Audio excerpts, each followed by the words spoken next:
अमन एक छोटे से गांव का सीधा साधा लड़का था, लेकिन उसकी आंखों में बड़े सपने थे।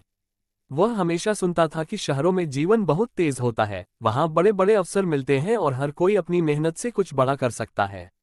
उसने ठान लिया कि वह भी अपने सपनों का पीछा करेगा और एक दिन सफलता की ऊंचाइयों तक पहुंचेगा। एक दिन वह अपना सामान समेटकर सपनों के शहर महानगर की ओर निकल पड़ा। ट्रेन की खिड़की से बाहर देखते हुए उसने सोचा, क्या ये शहर मुझे अपनाएगा? क्या मैं यहाँ कुछ बड़ा कर पाऊंगा? महानगर में कदम रखते ही अमन को एक अजीब सा एहसास हुआ। शहर चमचमाते मॉल, ऊंची इमारतों और भीड़ भरी सड़कों से भरा हुआ था। गाड़ियां तेज रफ्तार में दौड़ रही थीं, हर कोई अपनी ही दुनिया में व्यस्त था। शहर का माहौल गांव से बिल्कुल अलग था। यहाँ हर कोई जल्दी में था, किसी के पास किसी के लिए समय नहीं था। अमन ने अपने पुराने कपड़ों और घबराए चेहरे के साथ खुद को इस भीड़ में अकेला महसूस किया। अमन को एक नौकरी की तलाश थी, लेकिन बिना किसी जान पहचान के यह आसान नहीं था। उसने कई जगह काम के लिए पूछा, लेकिन हर जगह उसे मना कर दिया गया। जेब में पैसे कम हो रहे थे और धीरे धीरे हालात मुश्किल होते जा रहे थे। एक दिन जब वह भूखा और थका हुआ सड़क पर बैठा था, तभी एक चाय वाला रामलाल काका ने उसे बुलाया। बेटा, भूख लगी है?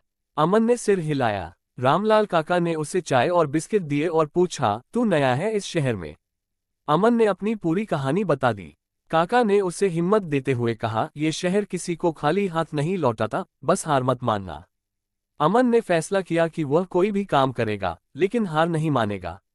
उसने एक ढाबे में काम करना शुरू किया, जहां वह टेबल साफ करता और बर्तन धोता। शाम को जब वह खाली समय में बैठता तो अखबार पढ़ता और नई नौकरियों के बारे में खोजता। धीरे धीरे उसने खुद को तैयार किया और एक दिन उसे एक छोटी कंपनी में असिस्टेंट की नौकरी मिल गई। शहर में रहना आसान नहीं था।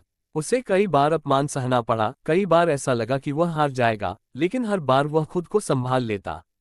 उसने अंग्रेजी सीखनी शुरू की, कंप्यूटर का ज्ञान बढ़ाया और मेहनत से काम करता गया। उसकी लगन देखकर उसके बॉस ने उसे प्रमोशन दे दिया। अब अमन की जिंदगी बदल रही थी। वह पहले से ज्यादा आत्मविश्वास से भर गया था। कई सालों की मेहनत के बाद अमन को एक बड़ी कंपनी में नौकरी मिल गई। अब वह उसी शहर में अपनी पहचान बना चुका था, जिसने एक समय उसे पराया महसूस कराया था। वह अपने माता पिता को शहर लेकर आया और उनके लिए एक सुंदर घर खरीदा।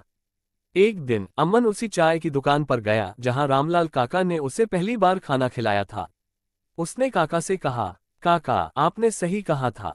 ये शहर किसी को खाली हाथ नहीं लौटाता, बस मेहनत करनी पड़ती है। काका मुस्कुराए और बोले, मैं जानता था बेटा, ये शहर सपनों का शहर है, लेकिन सपने उन्हीं के पूरे होते हैं जो हार नहीं मानते। ये कहानी हमें सिखाती है कि शहर में जीवन कठिन होता है, लेकिन अगर इंसान मेहनत और धैर्य से काम करे तो सफलता जरूर मिलती है। शहर उन्हीं को अपनाता है जो खुद को साबित करने का हौसला रखते हैं।